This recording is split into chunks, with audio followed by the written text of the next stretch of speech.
merquei este libro de Hannah Arendt. Son dous ensaios sobre dos que ela despois fai iso que chaman a súa obra magna, vale? Totalitarismo. Acaba de... Dixomo da libraría que acaba de sacalo así a editora, e que eu creo que imos falar de Arendt. Daqui para diante moitas persoas van volver sobre destas escritos de Arendt. Dixen por aí en varios vídeos a idea de que o noso pensamento non hai unha vara de medilo, de definir se é correcto, non é correcto. E onte, que comecei a lelo, deime conta de onde saco eu esta idea. De Arendt.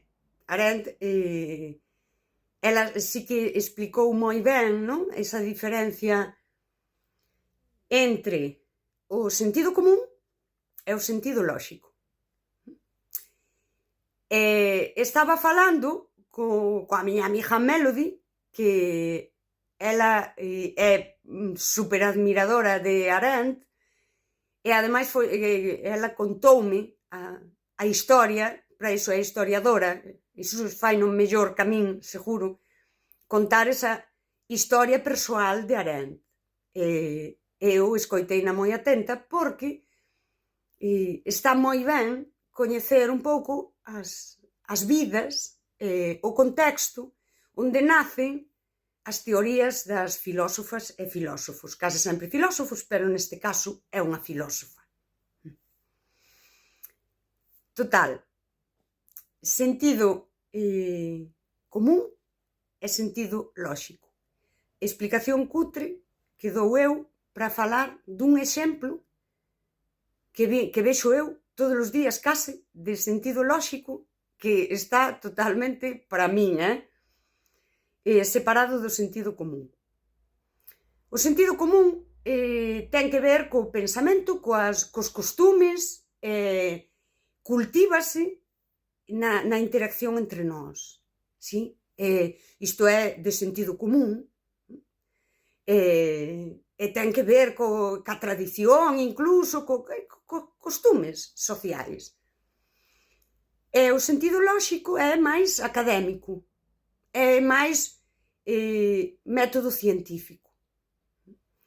É máis o pensamento establecido porque é así que se di así, porque o aprendín a unha universidade, que se faz isto, chegas a isto. Sentido lóxico. Os dous están ben. Mais Arendt sí que xa falou de que un exceso de sentido lóxico facía decaer o sentido común. Esta é unha explicación supercutre, a verdade, pero eu creo que se entende moi ben así. Daquela, a miña amiga Melody falou nun momento de cando había uns rodillos que ti pasábalos pola cara como para facer microperforacións, e con iso os produtos cosméticos penetran mellor e fanche máis efecto. E a min saime a veces un anuncio, aquí no TikTok mesmo, dun sérum que xa trae uns pinchos, e daquela ti bótalo, e supostamente, o pinchar, a pel, o sérum penetra mellor. E dixenlle eu, ostras, iso é sentido lóxico? Talmente. É dicir, se ti vas botar un produto na cara, se ti furalo o pelexo, lóxicamente, polo burato, penetra mellor. Mas canto sentido común hai aí? O sea, cantos anos ti vas rexuvenecer? Poñamos que sexa certo. Sí.